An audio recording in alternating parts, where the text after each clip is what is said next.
एक मोठी बातमी आपण पाहूयात। ओबीसी नेते लक्ष्मण हाके हे आता जालन्यामध्ये दाखल झालेले आहेत। जालन्यामध्ये अंबड इथं ओबीसींच्या बैठकीला ते उपस्थित राहणार आहेत। लक्ष्मण हाके अंतरवाली चराटीमध्ये प्राणांतिक उपोषण करण्यावर ठाम आहेत। जालन्यामध्ये गोमती पोलिसांकडून लक्ष्मण हाके यांना कलम 149 अंतर्गत नोटीस बजावण्यात आलेली आहे आणि स्वतः लक्ष्मण हाके साम टीव्हीशी जोडले गेलेले आहेत। लक्ष्मणजी, आपलं मनापासून स्वागत आहे। आपण खरं तर ओबीसी आरक्षणाच्या बचावासाठी म्हणून आंदोलन करण्यावर ठाम होतात, मात्र पोलिसांनी आपल्याला रोखलेलं आहे। नेमकं पोलिसांनी आपल्याला काय सांगितलं?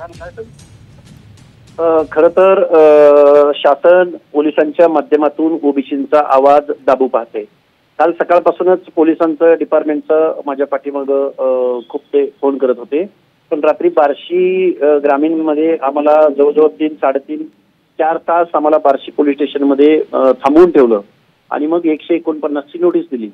आमचं म्हणणं एवढंच आहे की ओबीसीच्या आरक्षणाला कुठल्याही प्रकारचा धक्का लागता कामा नये आणि यासाठी आम्ही आमच्या आरक्षणाच्या बचावासाठी उपोषणावरती ठाम आहोत आणि यापासून आम्ही एक तसूभर सुद्धा बाजूला सरकणार नाही।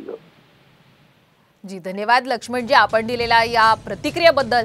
तर आपण सध्याची मोठी बातमी पाहतोय की ओबीसी नेते लक्ष्मण हाके जालन्यामध्ये दाखल झालेले आहेत आणि